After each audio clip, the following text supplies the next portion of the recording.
The wrench slipped in my hand for the third time, and I cursed under my breath as cold water dripped from the basement pipe onto my forehead. Nothing fixes a marriage like a good plumbing job at midnight, I thought, wiping my face with the back of my sleeve. Above me, the floorboards creaked as Cleo moved around the kitchen, her voice a low murmur that carried through the old house's thin walls. "I'll see you soon," she whispered into her phone, followed by a giggle I hadn't heard directed at me in months. I froze, wrench halfway to the fitting. That tone, breathy, excited, intimate, used to be mine. Now it belonged to someone else, someone who made her laugh like that while her husband fixed pipes in a basement that smelled like rust and disappointment. The floorboards creaked again, and I heard her heels clicking across the kitchen tile. Designer heels, the kind she wore when she wanted to impress someone, not the comfortable flats she'd taken to wearing around me. "Mason?" Her voice drifted down the basement stairs, artificially sweet. "I'm going out with the girls tonight. Don't wait up." I climbed the stairs slowly, still holding the wrench. Cleo stood by the kitchen counter, checking herself in the reflection of the microwave door. She'd changed into her little black dress, the one she'd worn on our anniversary 2 years ago, before things went sideways. Her auburn hair fell in perfect waves over her shoulders, and she'd applied makeup with the precision of someone preparing for battle. "Girls' night?" I asked, setting the wrench on the counter. "Which girls?"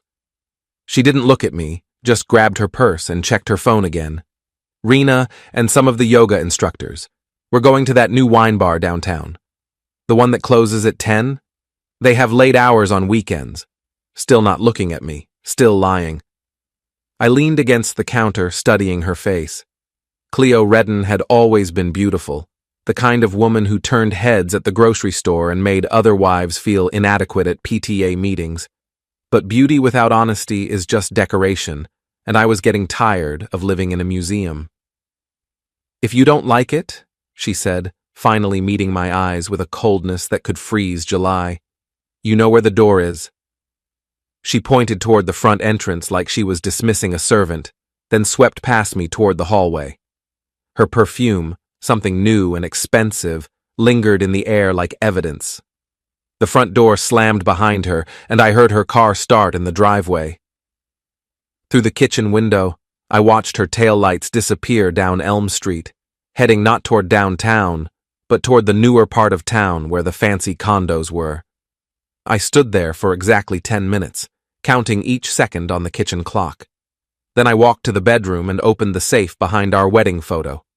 The notarized occupancy agreement sat right where I'd left it, signed during last year's refinancing when Cleo had insisted on keeping her maiden name on some documents for business purposes. I'd thought it was about her yoga studio. Turns out it was about covering her tracks. According to Massachusetts law and the agreement she'd signed, I had full rights to determine occupancy of the property. Cleo's name appeared only as a resident, not an owner. She'd been so focused on protecting her business assets that she'd signed away her claim to the house without realizing it. I pulled out my phone and started photographing everything I packed. Her clothes went into suitcases, her toiletries into a box, her yoga equipment into another. I documented each item, creating a digital inventory that would stand up in court if necessary. Her jewelry, her books, her collection of expensive candles that she never lit. Everything got cataloged and packed with the methodical precision of someone who'd learned the hard way that details matter. The lock cylinder came out easily. I'd installed the deadbolt myself 3 years ago, back when we were still pretending to be happy. The new locks went in just as smoothly, and I programmed the security system to recognize only my code. The cameras I'd installed last month after the break-ins on Maple Street would now serve a different purpose. By the time I finished, Cleo's belongings sat in neat boxes on the front porch, covered by a tarp in case it rained. I'd even included a printed inventory list, signed and dated. Let her try to claim I'd stolen something or damaged her property. I was washing the wrench in the kitchen sink when her headlights swept across the front windows. The car door slammed harder this time, and I could hear her talking loudly on the phone as she approached the house. "No, Rena, he's just being dramatic. I'll be inside in 5 minutes. Her key scraped against the new lock once, twice, 3 times. Then silence. What the hell? The doorknob rattled violently. Mason! Mason! Open this door! I stayed in the kitchen, drying the wrench with deliberate slowness.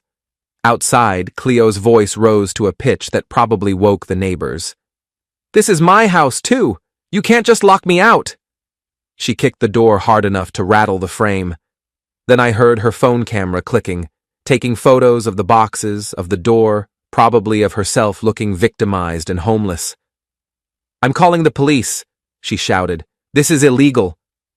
I pulled out my own phone and dialed the non-emergency line.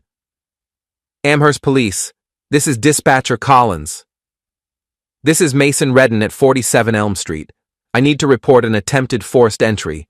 Someone is trying to break into my home and threatening to damage my property. Are you in immediate danger, sir? I'm secure inside, but the person is becoming increasingly aggressive. I have documentation proving my sole legal occupancy of the residence. Officers are en route. Please stay on the line. Outside, Cleo had moved to the living room window and was pounding on the glass. I know you can hear me, you bastard. Open this door right now. Mrs. Elkins from next door had turned on her porch light and was watching from behind her curtain. Across the street, the Hendersons' upstairs light came on. Cleo was giving them quite a show. Sir, can you email your occupancy documentation to our dispatcher while we're en route?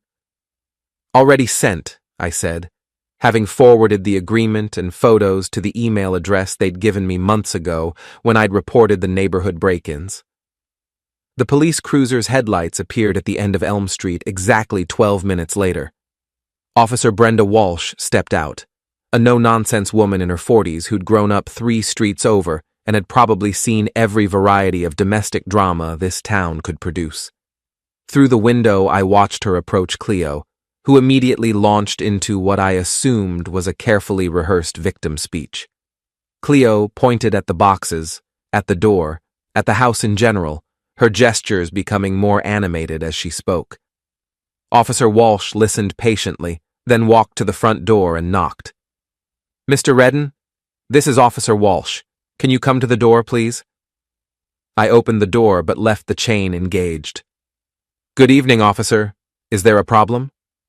Your wife says you've locked her out of her home and put her belongings outside. Ex-wife, as of tonight, and this is my home. I have the documentation to prove it.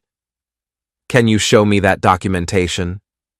I unhooked the chain and stepped onto the porch, handing her a folder containing copies of everything. The occupancy agreement, the deed, the refinancing paperwork, even the security system contract in my name only. Officer Walsh reviewed the documents with the thoroughness of someone who'd learned not to take sides in domestic disputes.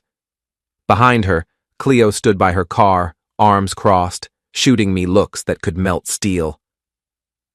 These appear to be in order, Officer Walsh said finally. Mrs. Redden, according to this documentation, you don't have legal standing to demand entry to this residence. That's impossible, Cleo's voice cracked. I've lived here for 6 years. As a resident, not an owner. There's a difference under Massachusetts law. But my things are right here, properly packed and inventoried. I handed Officer Walsh the list I'd prepared. Everything she brought into the marriage, plus anything she purchased with her own funds. I've been very careful to respect her property rights. Cleo stared at the boxes like they contained evidence of some crime she couldn't quite identify. You can't do this. This is harassment. Actually, Officer Walsh said, Mr. Redden has followed proper legal procedures. You'll need to make arrangements for somewhere else to stay tonight. But I live here. Not according to these documents, you don't. I watched Cleo's face cycle through disbelief, anger, and finally calculation. She was already planning her next move, probably involving lawyers and social media posts about what a monster I was. I'll need to get some things from inside, she said. Everything that belongs to you is right there, I replied. I was very thorough. My grandmother's ring, box number 3, wrapped in tissue paper, along with all your other jewelry. She opened the box with shaking hands, found the ring, and stared at it like she couldn't believe I'd actually included it. "Ma'am, you'll need to collect your belongings and vacate the property," Officer Walsh said. "If you have questions about the legality of this situation, you can consult with an attorney on Monday." Cleo loaded the boxes into her car with violent efficiency, slamming each one into the back seat like she was punishing it for existing. When she finished, she turned to face me one last time. "This isn't over," she said. "Yes, it is." She got in her car and reversed out of the driveway fast enough to leave rubber on the asphalt. I watched her taillights disappear toward downtown, probably heading to Rena's apartment to plan whatever came next. "You might want to consider changing your phone number too," Officer Walsh suggested, "and maybe document any further contact attempts." "Already planned on it." She handed me her card. "Call if she comes back tonight. Sometimes these situations escalate." I went back inside and locked the new deadbolt behind me. The house felt different already, lighter somehow, like a pressure I hadn't noticed was finally gone. I walked through the rooms, seeing them clearly for the first time in months. This was my space now, my rules, my life. In the kitchen, I picked up the wrench and headed back to the basement. That pipe still needed fixing, and I had all the time in the world to do it right. The next morning hit me like a construction site at dawn, loud, harsh, and full of problems that needed solving. I'd slept better than I had in months, which probably said everything about the state of my marriage. The coffee tasted better, too, though that might have been because I could actually enjoy it without listening to Cleo complain about the brand I bought. My phone had 17 missed calls and 43 text messages, all from Cleo. I scrolled through them while eating toast that didn't have to be gluten-free, organic, whatever. The messages started angry, moved to desperate, and ended with threats about lawyers and police reports. I screenshotted each one and saved them to a folder labeled Evidence. At 8:30, I drove to the Iron Tap. Most people don't drink coffee at a bar, but the Iron Tap wasn't most places. It opened at 7 for the construction crews and factory workers who needed something stronger than caffeine to face another day. The owner, Big Jim Kowalski, served coffee until noon and beer after, with a brief overlap period for people whose days were ending when everyone else's were beginning. The morning crowd was my crowd, guys with calloused hands and practical vehicles who understood that sometimes life hits you with a sledgehammer and you've got to hit back. They looked up when I walked in, and I could tell from their faces that the news had already made the rounds. "Heard you had some excitement last night," said Tommy Brennan, a roofer who lived 2 streets over. "Mrs. Elkins was telling everyone at the gas station this morning." Mrs. Elkins. Of course. The woman was like a one-person news network, except her stories were actually accurate. "Just some domestic reorganization," I said, taking a stool at the bar. "Nothing that couldn't be handled with proper paperwork." Big Jim poured coffee without being asked. He was 65 and had been married 4 times, so he understood the value of legal documentation. "Your wife seemed pretty upset," he said. "Drove past here around midnight going 40 in a 25 zone. Ex-wife, and she'll get over it." The door chimed, and Mrs. Elkins herself walked in, moving with the purposeful stride of someone carrying important information. She was 78 years old, barely 5 feet tall, and had been the unofficial neighborhood watch coordinator since before I was born. "Mason, dear," she said, settling onto the stool next to mine. "I brought you something." She slid her phone across the bar, and I nearly choked on my coffee. The screen showed Cleo's Facebook page, featuring a video she'd apparently shot while sitting in her car outside Rena's apartment. Her eyes were red and puffy, her makeup smeared just enough to look tragic, but not enough to look unattractive. "I can't believe what just happened," Video Cleo was saying. "My husband, my own husband, threw me out of our house like I was garbage. He changed the locks while I was out with friends and put all my belongings on the porch like I was some kind of criminal." The video had been posted 3 hours ago and already had 47 comments and 12 shares. I scrolled through the responses, watching my reputation dissolve in real time. OMG, Cleo, I'm so sorry. What kind of monster does that? You can stay with us as long as you need. Have you called a lawyer? This is why I don't trust men. Mrs. Elkins patted my arm sympathetically. She's not telling the whole story, is she? She never does. I handed the phone back and pulled out my own, opening the folder where I'd saved Cleo's text messages from last night. The contrast was striking, public victim versus private aggressor. Look at this, I said, showing Mrs. Elkins the screenshots. These are the messages she sent me after the police left. Mrs. Elkins adjusted her reading glasses and scrolled through the texts. Her eyebrows climbed higher with each message. You'll regret this, you pathetic loser, she read aloud. I'm going to ruin your life. Oh my. Everyone will know what kind of man you really are. Well, that doesn't sound very victim-like. Keep reading. I have friends you don't know about and they're going to make you pay. Goodness. You think you're so smart with your little legal tricks, but I know things about you that could destroy your business. She looked up at me. What could she possibly know about your construction business? Nothing. She's fishing. Big Jim leaned over to read the messages, and his expression darkened. This is harassment, Mason. You should report this. I'm documenting everything. Let her dig her own grave. The door chimed again, and Will Morrison walked in, still wearing his work clothes from the night shift at the paper mill. Will was my size but built like a linebacker, the kind of guy you wanted on your side when things got complicated. Heard you had a party last night, he said, dropping onto the stool beside me. Sorry, I missed it. Just a small gathering. Police, neighbors, some cardboard boxes. Very intimate. Cleo's telling everyone you abused her, Will said. Got a call from my wife this morning. Apparently it's all over social media. I showed him Mrs. Elkins's phone, then my own screenshots. Will read through everything with the careful attention of someone who'd been through his own messy divorce 5 years earlier. She's playing the victim game, he said finally. Classic move. Make herself look innocent, and you look like the bad guy. Except she's not as smart as she thinks she is.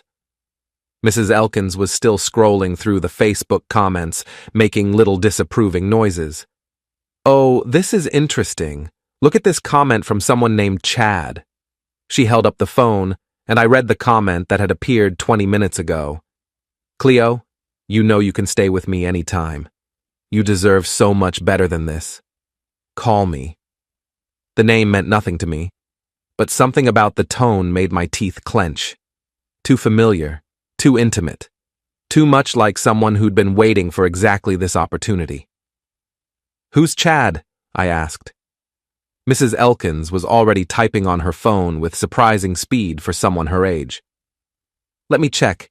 Chad Loring, personal trainer at that fancy gym where Cleo works. Very handsome, if you like that sort of thing. She showed me his profile picture. A guy about my age with perfect teeth, perfect hair, and the kind of sculpted physique that came from spending more time in front of mirrors than construction sites. He was shirtless in most of his photos, flexing in ways that suggested he'd never done actual physical labor in his life. Interesting timing, Will observed. Guy just happens to be available to comfort your wife at midnight? Ex-wife, and yeah, very interesting. I scrolled through Chad's recent posts, finding exactly what I expected. Gym selfies, protein shake recommendations, and motivational quotes about living your best life and not settling for less than you deserve. The kind of guy who thought profound wisdom came from fortune cookies and bumper stickers. But there was something else. In the background of one of his gym photos, I could see a familiar auburn-haired figure doing yoga poses. The photo was dated 3 weeks ago, tagged at Elite Fitness Studio, Cleo's workplace. Well, I said, showing the photo to Will. Look who's been working out together. Will studied the image, then looked at me with the expression of someone who just figured out the punchline to a joke that wasn't funny. How long you think this has been going on? Long enough for her to have backup housing arrangements ready.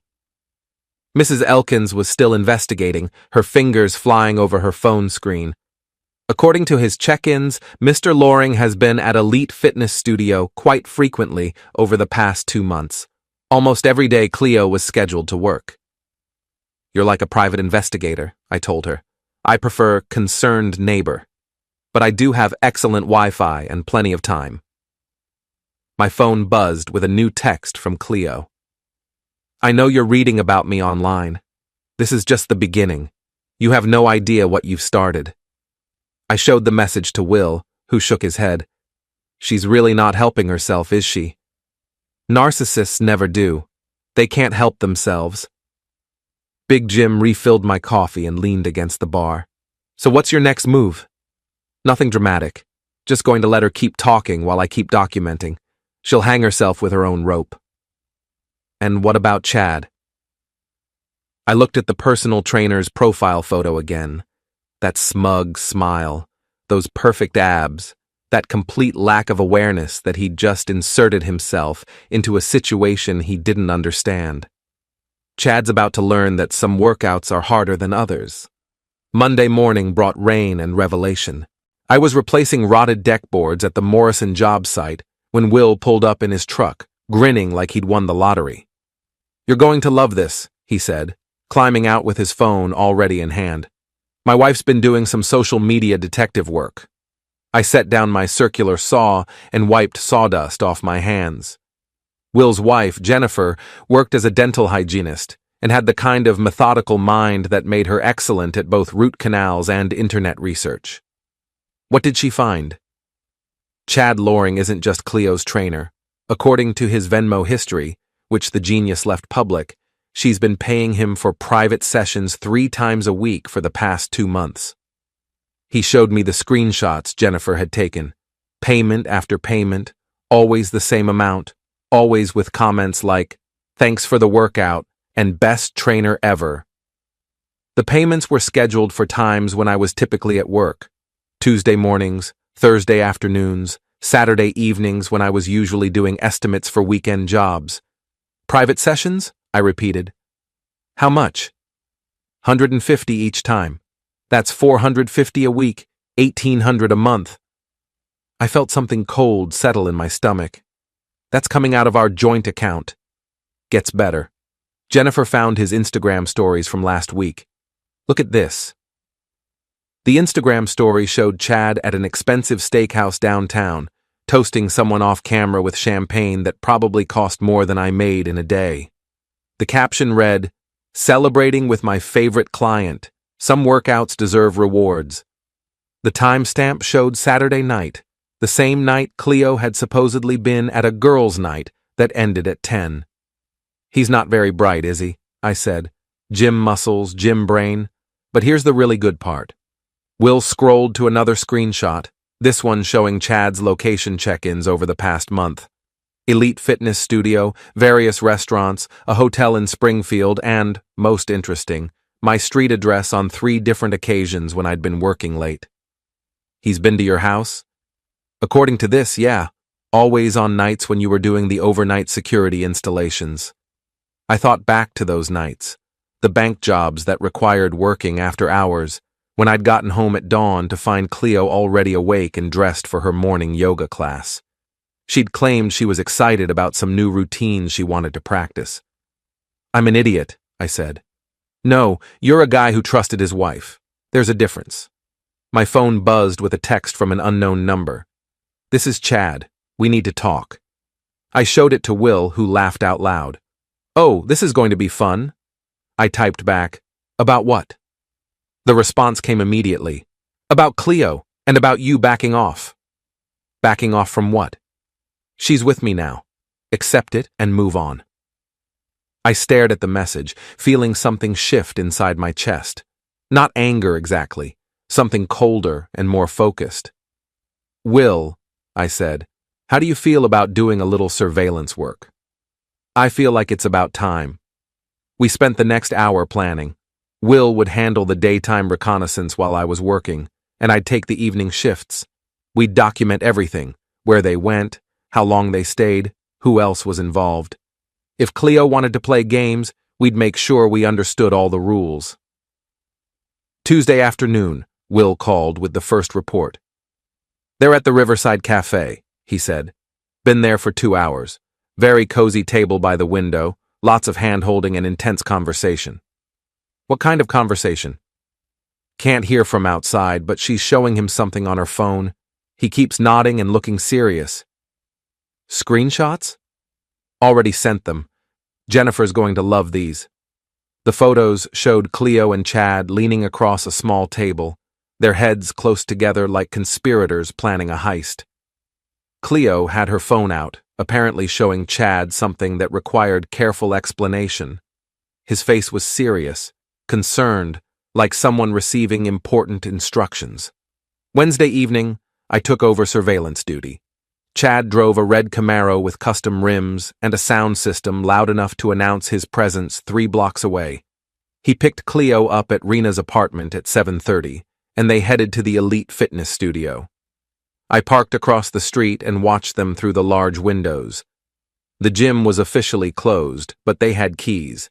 For the next hour, I watched them do exercises that definitely weren't in any fitness manual I'd ever seen.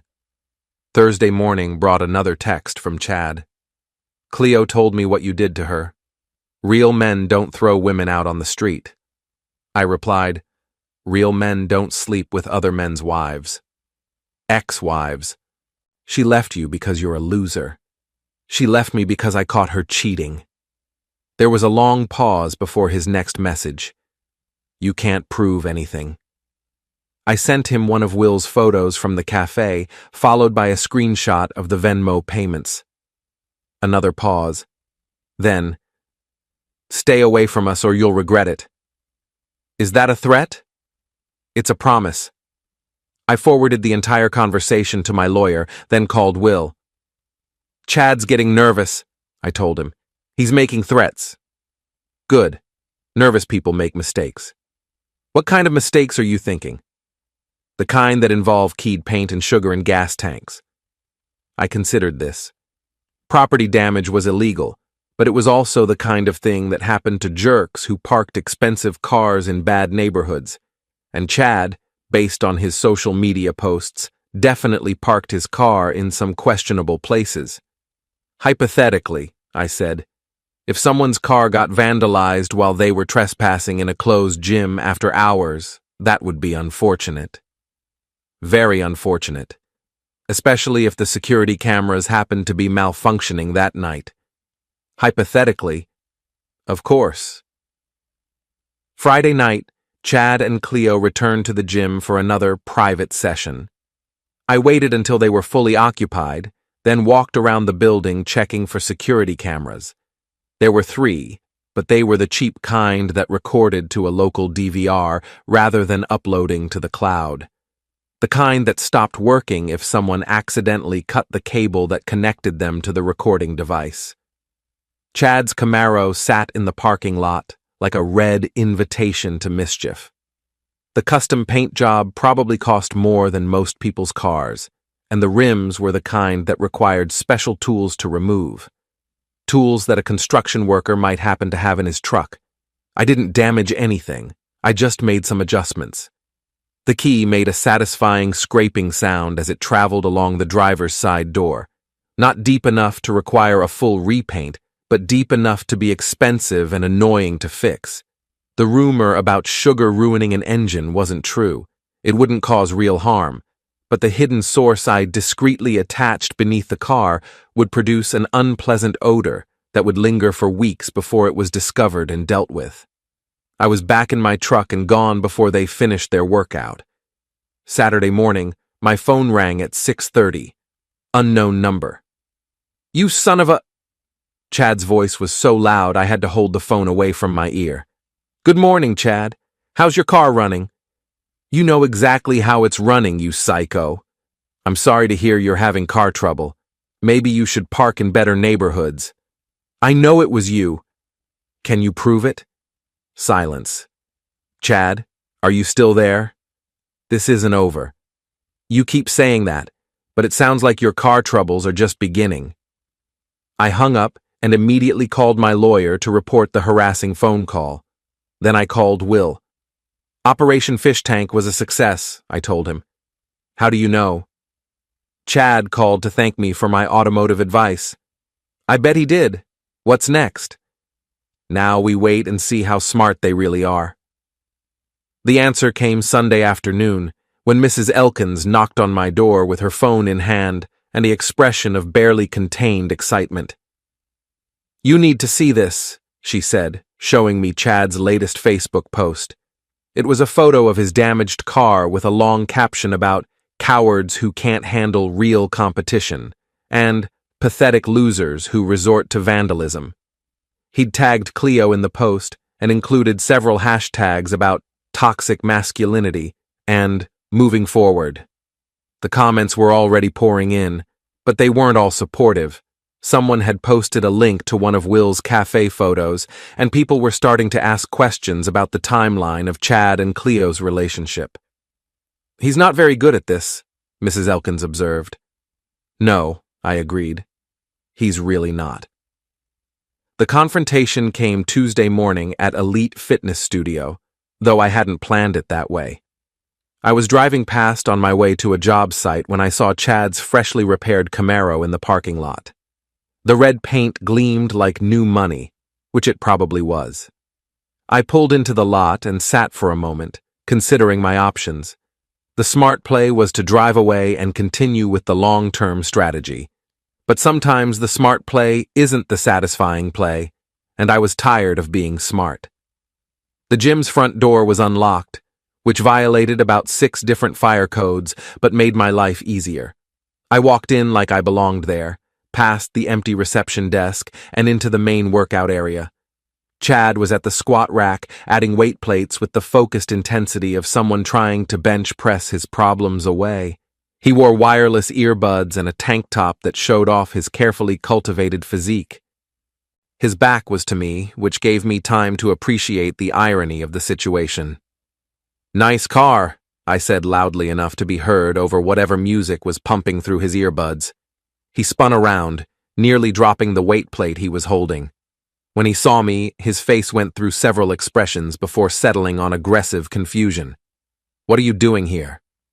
Public gym, public parking lot. I'm being very public. He set down the weight plate and pulled out his earbuds. You need to leave. Now. Actually, I need to talk to you about my wife. Ex-wife. And there's nothing to talk about. I walked closer, keeping my hands visible and my voice conversational. See, that's where you're wrong. There's quite a bit to talk about. Like the $1,800 a month she's been paying you for private sessions. His face flushed red. That's legitimate personal training. Is that what you call it? Personal training? Cleo needed someone who understood her fitness goals. And those goals required hotel visits? Because I've seen your location check-ins, Chad. Very thorough documentation. He took a step toward me, puffing up his chest like a rooster in a henhouse. You've been stalking us? I've been paying attention. There's a difference. This is harassment. No, harassment is what you did to my marriage. This is just a conversation between two guys who need to understand each other. Chad glanced toward the front desk, probably hoping someone would come rescue him from this awkward situation. But the gym was empty except for us, and I'd made sure to park where my truck wasn't visible from the street. Look, he said, trying a different approach. I know this is hard for you, but Cleo's moved on. You should too. Moved on to what? You? We have a connection. Something real. I almost laughed. A connection? Chad, you're a rebound. A midlife crisis with abs. She's using you to make herself feel better about blowing up her marriage. That's not true. Isn't it? When's the last time she paid for dinner, or gas for that fancy car, or anything that didn't directly benefit her? His silence was answer enough. She's been using our joint account to pay for your services, I continued, which means I've been funding my own wife's affair. That's either ironic or just pathetic. You don't know what you're talking about. I know she's been lying to both of us. The question is, what are we going to do about it? Chad grabbed a towel and wiped his face, buying time to think. He wasn't stupid, just inexperienced in dealing with situations that couldn't be solved with protein powder and positive thinking. What do you want? He asked finally. I want you to understand that actions have consequences. Is that another threat? It's a life lesson, free of charge. I picked up one of the weight plates he'd been using, a 45-pound disc that felt solid and substantial in my hands. Chad tensed, probably thinking I was about to throw it at him. Instead, I examined it with the interest of someone considering a purchase. Nice equipment, I said. Expensive. Probably takes a lot of maintenance to keep everything in good working order. Don't even think about it. Think about what? I'm just admiring the craftsmanship. I set the weight down on the bench press bar, then added another one. The bar sagged under the load, metal creaking slightly. You know what I've learned in construction, Chad? Everything has a breaking point. Materials, structures, relationships. The trick is knowing how much pressure to apply. You're crazy. I'm methodical.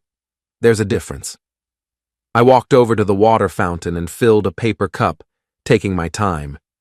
Chad watched every movement, unsure whether I was planning violence or just wasting his time.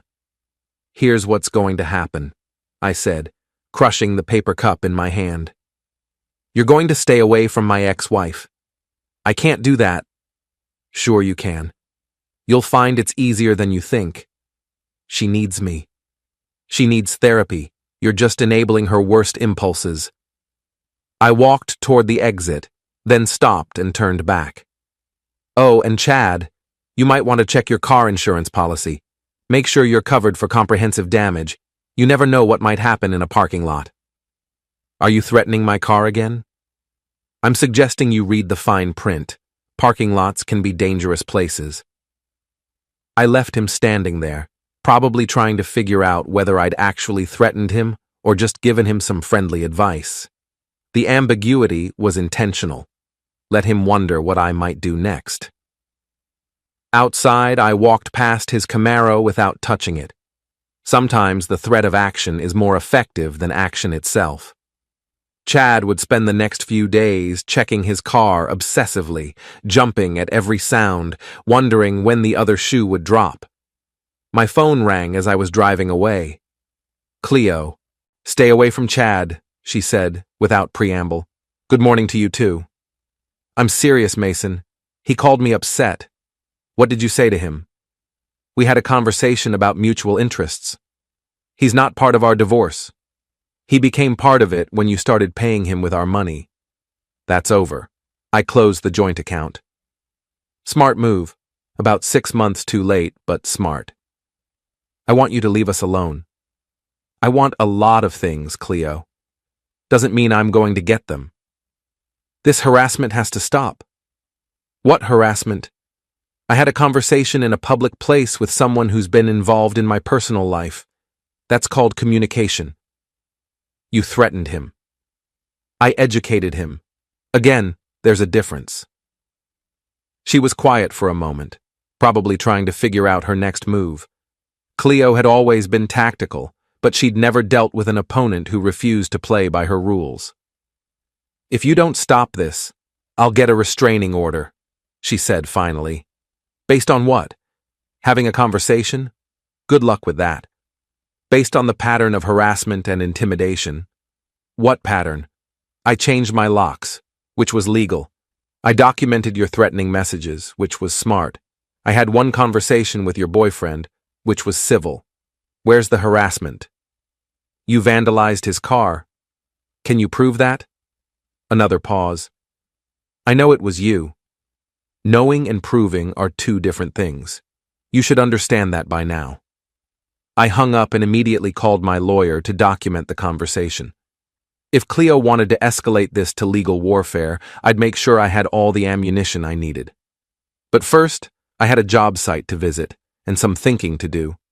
Chad had been easier to rattle than I'd expected. which meant he was probably going to do something stupid soon. And when he did, I wanted to be ready to take advantage of it. The afternoon brought rain and another text from Chad. Cleo told me about your call. This proves you're the problem, not us. I replied, the problem is that you're both liars. Everything else is just details. We're not hiding anymore. Everyone's going to know we're together. Good. Honesty is refreshing. You can't stop us. I don't want to stop you. I want to watch you crash and burn. That's not going to happen.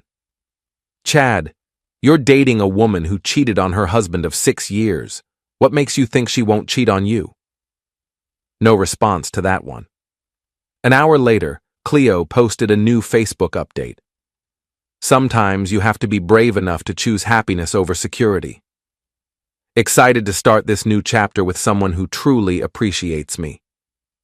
The post included a photo of her and Chad at some restaurant, holding hands across a candlelit table.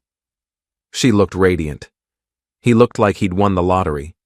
The comments were predictably supportive, at least from people who didn't know the whole story. But I noticed that several of our mutual friends had liked the post without commenting. The social media equivalent of diplomatic silence. Mrs. Elkins called 20 minutes later. Did you see Cleo's announcement? She asked. Hard to miss. The timing is interesting. Very soon after your conversation with Mr. Loring. Coincidences happen. In my experience, coincidences usually involve poor planning. She was right. Cleo and Chad were moving too fast, making their relationship public before they'd thought through the implications. They were emotional, not strategic, which meant they were about to make mistakes I could use. The town of Millbrook had exactly one place where everyone eventually showed up. Hannigan's Market on Main Street. It sold everything from groceries to hardware to gossip, and the gossip was always the freshest item in stock. Which is why I wasn't surprised to run into Rena Castellanos in the produce section Thursday evening. Rena was Cleo's best friend, yoga partner, and chief enabler. She had the kind of aggressive wellness lifestyle that involved juice cleanses, crystal healing, and an unshakable belief that positive thinking could solve any problem. She also had a mouth like a broken faucet and the tactical awareness of a goldfish. Mason, she said, blocking my path between the apples and oranges. We need to talk. About what? About what you're doing to Cleo and Chad.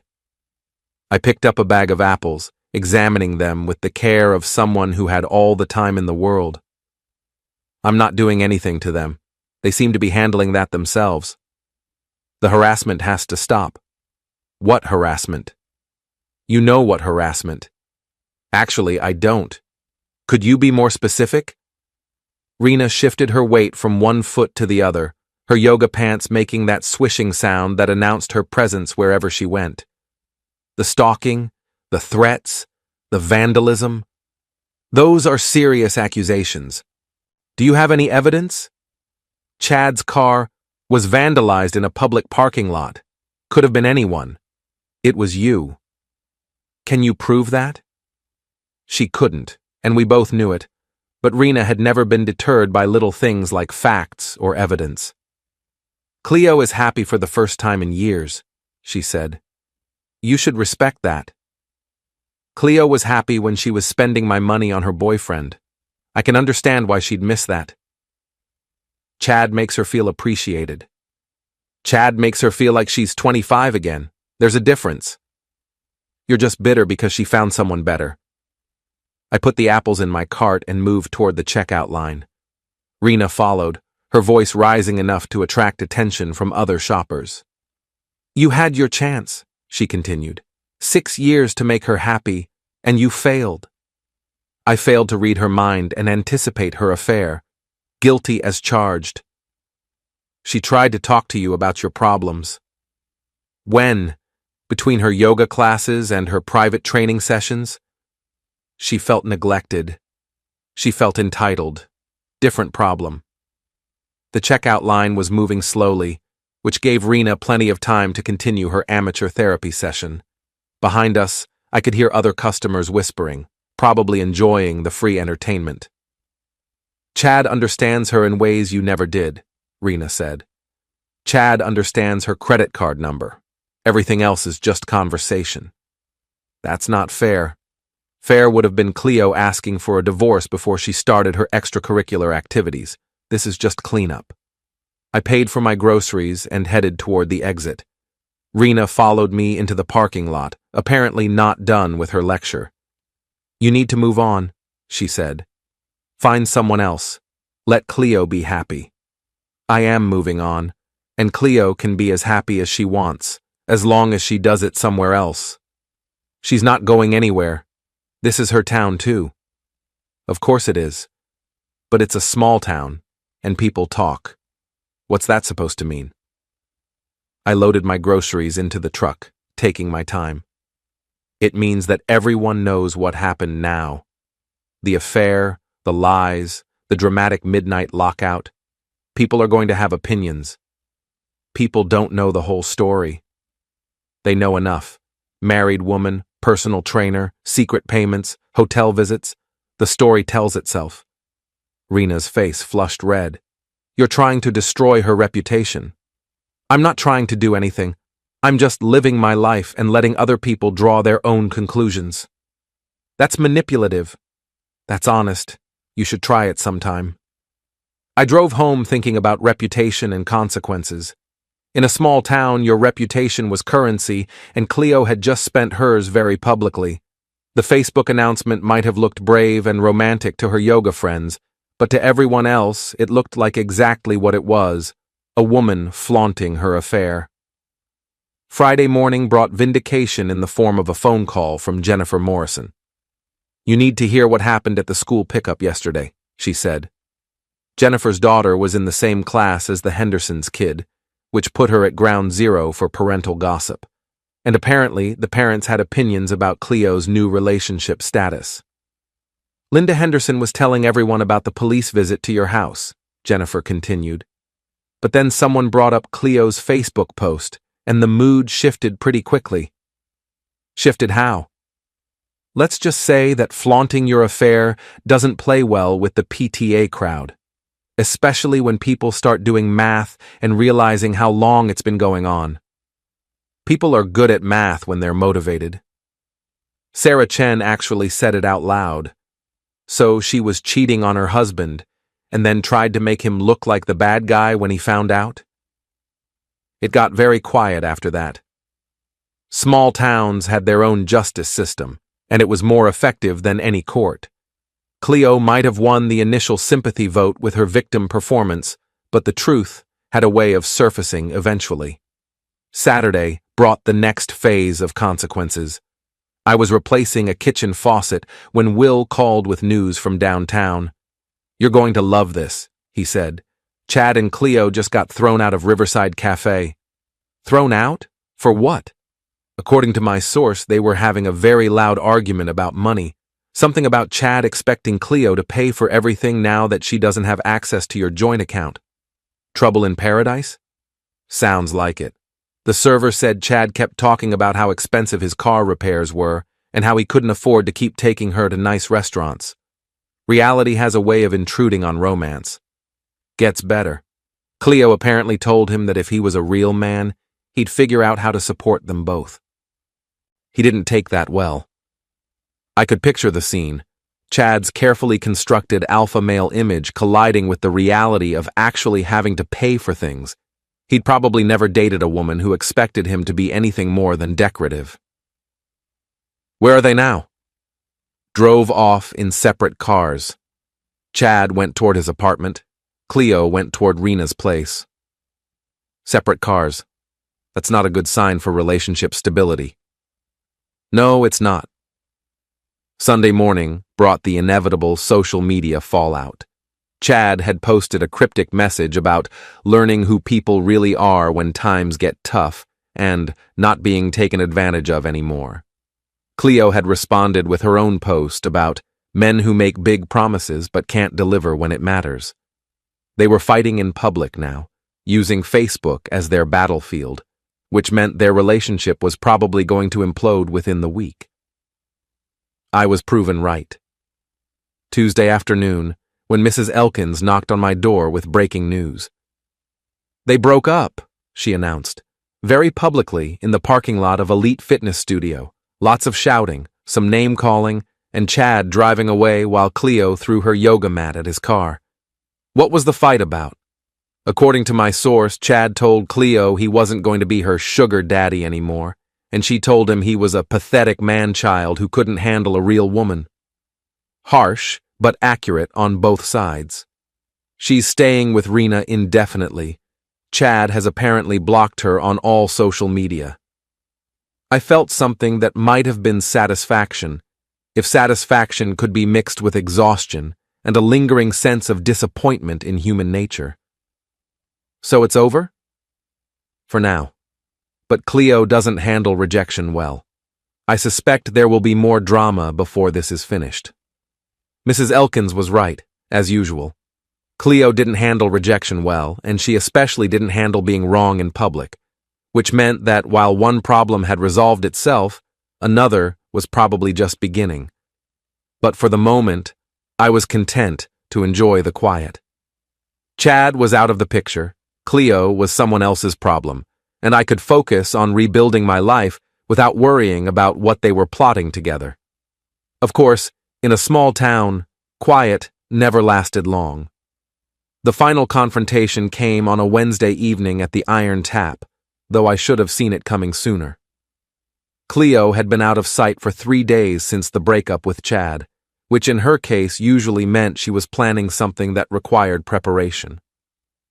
I was finishing a beer and catching up with Big Jim about the Red Sox when she walked in wearing her best dress and the kind of determined expression that meant someone was about to have a very bad night.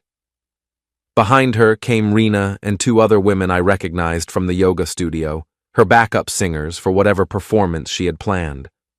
The bar went quiet the way small-town bars do when drama walks through the door. Everyone pretended to mind their own business while actually paying very close attention to what was about to happen. "Mason," Cleo said, loud enough for everyone to hear. "We need to talk." "About what?" "About what you've done to my life." I took a sip of beer and considered my options. I could leave, which would look like retreat. I could engage, which would give her the public confrontation she was obviously seeking. Or I could let her talk and hang herself with her own words. "I'm listening," I said. "You've systematically destroyed my relationship, my reputation, and my peace of mind. I changed my locks and documented your harassment, everything else you did to yourself. You turned the whole town against me. I didn't have to turn anyone against anything. People have eyes." She stepped closer, her voice rising to the pitch that used to make me give in just to avoid a scene. "You manipulated everyone into thinking I'm the bad guy. Cleo, you had an affair. You lied about it for months. You tried to make me look like an abuser when I found out. You flaunted your relationship on social media. Which part of that did I manipulate? You could have handled it privately." "I tried to handle it privately. You're the one who made it public." Rena stepped forward, apparently deciding her friend needed backup. "You humiliated her." She humiliated herself. I just refused to pretend it didn't happen. "A real man would have fought for his marriage," one of the other yoga women added. "A real woman wouldn't have cheated on hers," Big Jim said from behind the bar. The woman flushed red and looked away. Score 1 for Big Jim. Cleo tried a different approach, switching to the wounded victim voice that had worked so well in her Facebook video. "I made a mistake, Mason. People make mistakes. That doesn't mean you had the right to destroy my life." "I didn't destroy your life. I ended my participation in it. You turned Chad against me. Chad turned Chad against you. All I did was point out some uncomfortable truths. You vandalized his car. Can you prove that? Everyone knows it was you. Knowing and proving are different things. You should have learned that by now." She was getting frustrated, which meant she was about to say something stupid. Cleo never handled frustration well, especially when she had an audience. You think you're so smart, she said, but I know things about you that could ruin your business. Like what? Like the shortcuts you take on job sites, the safety violations, the tax issues. I set down my beer and looked at her with genuine curiosity. What tax issues? Don't play dumb. I'm not playing. I'm asking what tax issues you think I have. She glanced at Rena, who was apparently supposed to provide backup for this accusation. But Rena just looked uncomfortable, probably realizing they were about to venture into dangerous territory. The cash payments, Cleo said finally. The unreported income. What cash payments? From the Henderson job and the Morrison renovation. I almost laughed. Cleo, those payments were all by check. I have copies of every deposit slip. That's not what... She stopped, realizing she'd just accused me of tax evasion in front of a room full of witnesses without any evidence. That's not what Chad told you? I finished. Did Chad claim to have inside information about my business practices? Her silence was answer enough. Let me guess, I continued. Chad told you he could help you get revenge by reporting me for tax evasion. Except Chad doesn't know anything about my business, my taxes, or my clients. He just told you what you wanted to hear. He was trying to help me. He was trying to get back at me for embarrassing him, and you were gullible enough to believe him. The bar was silent now. Even the jukebox had stopped playing, though I couldn't remember when. You want to know what really happened here, Cleo? I said, standing up. You got bored with your marriage and decided to have an affair. When I found out, instead of apologizing or asking for a divorce, you tried to make me the villain. When that didn't work, you flaunted your relationship in public. When your boyfriend realized you expected him to support you, he bailed. And now you're here trying to threaten me with lies because you can't accept that your choices have consequences. That's not... You cheated. You lied. You got caught. You lost. That's the whole story. Rena stepped forward again. You don't have to be so cruel about it. I'm not being cruel. I'm being accurate. She's learned her lesson. Has she? Because 5 minutes ago she was threatening to file false reports about my business. That doesn't sound like someone who's learned anything. Cleo tried one more approach, switching back to the victim voice. I just want to move on with my life. Then move on. Nobody's stopping you. You've made it impossible for me to stay in this town. I've made it uncomfortable for you to stay in this town. There's a difference. People won't even talk to me anymore. That's not my fault. That's the consequence of your choices. She looked around the bar, probably hoping to find a sympathetic face. But the crowd was clearly on my side, and she was smart enough to recognize when she'd lost an audience. This isn't over, she said finally. Yes, it is. You can't just... Cleo. I stood up and faced her directly. It's over. The marriage is over. The drama is over. Your ability to manipulate me is over. Find somewhere else to live, someone else to blame, and something else to do with your time. She stared at me for a long moment, probably trying to think of some devastating comeback that would restore her dignity and put me in my place. But there wasn't one, and we both knew it. Come on, Rena said, taking Cleo's arm. Let's go. They left without another word, the yoga women trailing behind like disappointed backup dancers. The door closed behind them with a soft click that sounded like punctuation. The bar stayed quiet for about 10 seconds, then exploded into conversation as everyone tried to process what they'd just witnessed. Well, Big Jim said, refilling my beer without being asked. That was educational. Educational how? Never seen someone lose an argument that thoroughly in public before. She did most of the work herself. Still, takes skill to let someone hang themselves with their own rope.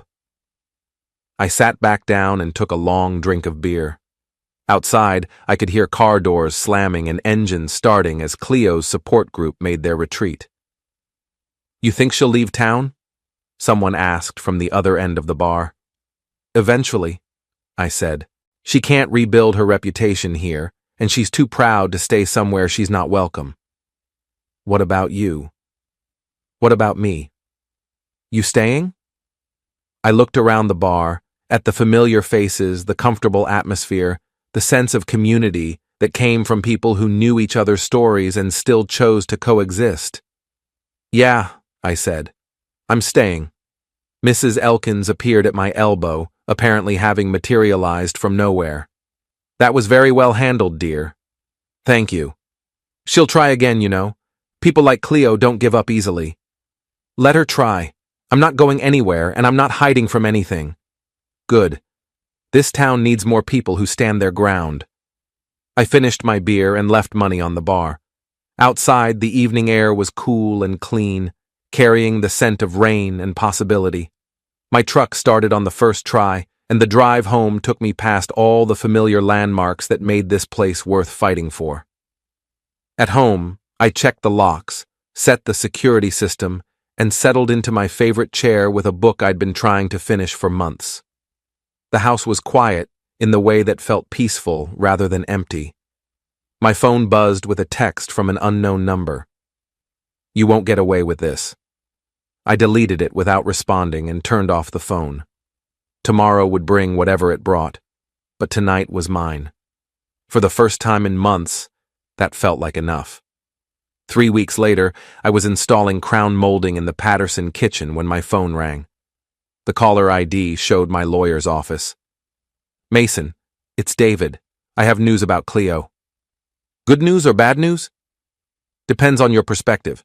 She's filed a restraining order request. I set down my nail gun and walked outside where I could talk privately. Based on what?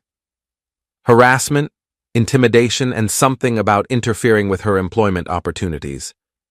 Her employment opportunities? Apparently, she applied for a job at a gym in Springfield, and they withdrew the offer after doing a background check. She claims you're responsible.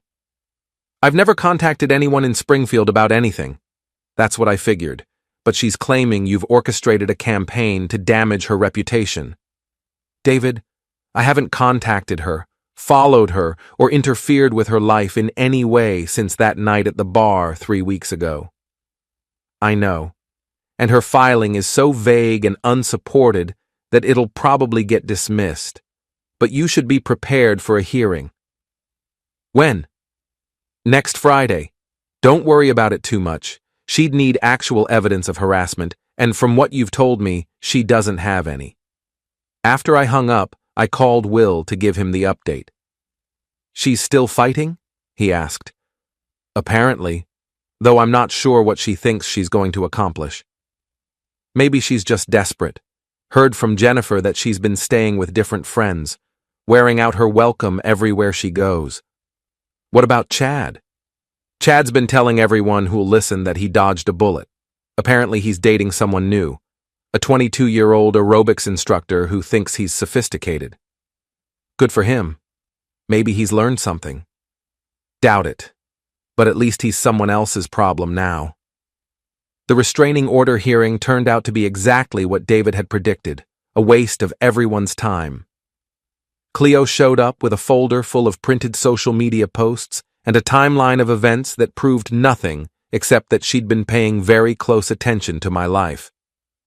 Your Honor, her lawyer said, Mr. Redden has engaged in a systematic campaign of harassment designed to isolate my client from her community and destroy her livelihood.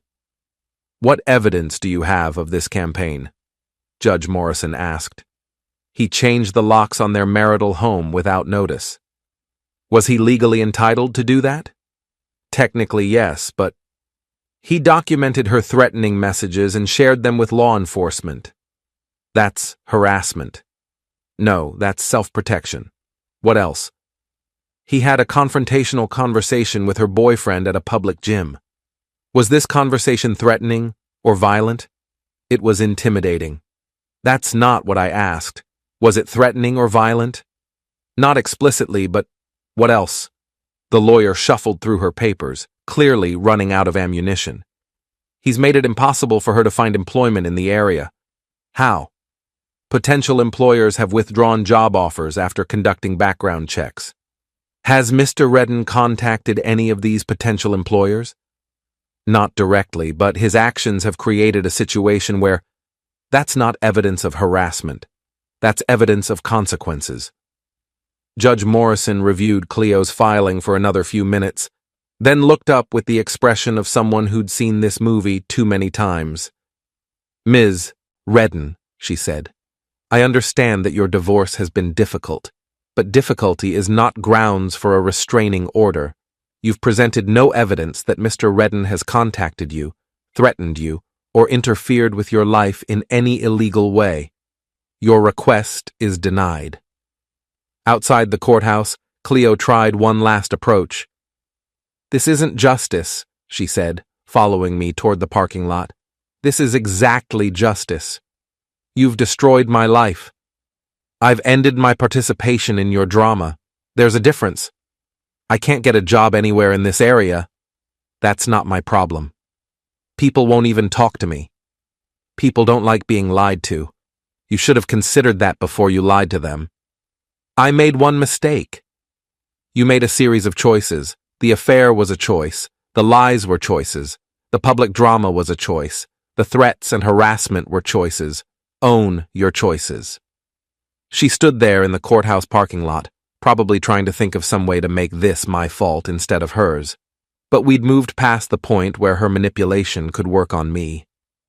I'm leaving, she said finally. Good luck. I'm moving to California, starting over. Sounds like a plan. You'll never see me again. I'm counting on it. 2 months later, Mrs. Elkins confirmed that Cleo had indeed left town. Her forwarding address was Los Angeles, where presumably she could find new people to lie to and new drama to create. Chad lasted another month before his relationship with the aerobics instructor imploded, apparently over his tendency to expect her to pay for everything. He moved to Boston, where his particular brand of charm might find a more receptive audience. Rena kept the yoga studio running, but avoided me whenever our paths crossed. I was fine with that arrangement. As for me, I kept working, kept living in the house I'd fought to keep, and slowly rebuilt the life that Cleo's lies had nearly destroyed. The construction business stayed busy, my reputation recovered, and I learned to appreciate the simple pleasure of coming home to a place where nobody was plotting against me. Sometimes people asked if I regretted how things had ended, if I wished I'd handled the situation differently, or tried harder to save the marriage, or been more forgiving of Cleo's mistakes. The answer was always no. She'd brushed me off and said, "If you don't like it, you know where the door is." Then she'd left for the night, probably thinking she'd put me in my place and could continue her affair without interference. Instead, I'd used that time to pack her things and change the locks. When she came back ready for a scandal, her belongings were on the doorstep and her key didn't fit. She'd tried to break a window, so I'd called the police. And that had been the beginning of the end of the worst chapter of my life and the start of something better. The door she'd pointed me toward had turned out to be hers, not mine, and she was the one who'd walked through it, the one.